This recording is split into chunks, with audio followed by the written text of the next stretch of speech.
Hola comunidad de Villarrica, nos encontramos hoy en la fogata vecinal con la Oficina Municipal de Juventud, COASI y el colectivo sociojuvenil Huellas.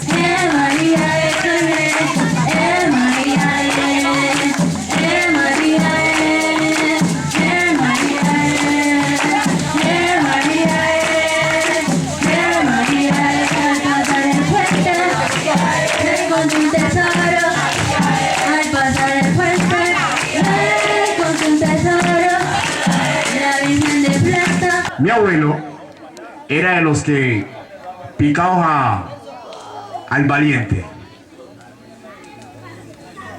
Se ha tomado su maravilloso trago de biche rumbo a su casa, mi abuelo. Iba a volver tempranito eran las 4 de la mañana. A las 4 de la mañana se encuentra una maravillosa dama de blanco con un gran vestido. Lo enamoró. Mi abuelo, él se sentía en las nubes. Cuando de repente, siendo las 6 de la mañana, le cogió la tarde a mi abuelo. Amaneció en el barrio de Los Acostados. Porque era la señora que llevaba, aparecía tan y al otro día o al amanecer los dejaba durmiendo al lado de su tumba. Al lado de su tumba.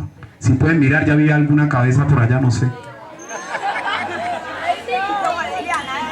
Y mi mamá me decía que no vas a salir a la calle y que porque a medianoche, eso desde las 12, 1 de la mañana, que uno iba para bajar rumbas así sin permiso, que a las 12, 1 de la mañana había un caballo sin cabeza corriendo por el municipio. Y yo decía, tengo que entrarme tipo 8, 7 y media porque me coge y para Dios que me lleva. Entonces me acuerdo tanto que un día en una pijama en la casa de Susan Catherine Noriega, nuestra querida Vicenta Castillo, que ya no está con nosotros ese día nos quedamos durmiendo en la casa de Vicenta y también nos contó la misma historia. Y yo, Dios mío, ahora ya no puedo salir para el de mi J, para el parque que uno iba. A uno en ese tiempo le daban a uno 1200 para la crema. Y ahí ande Don Rico.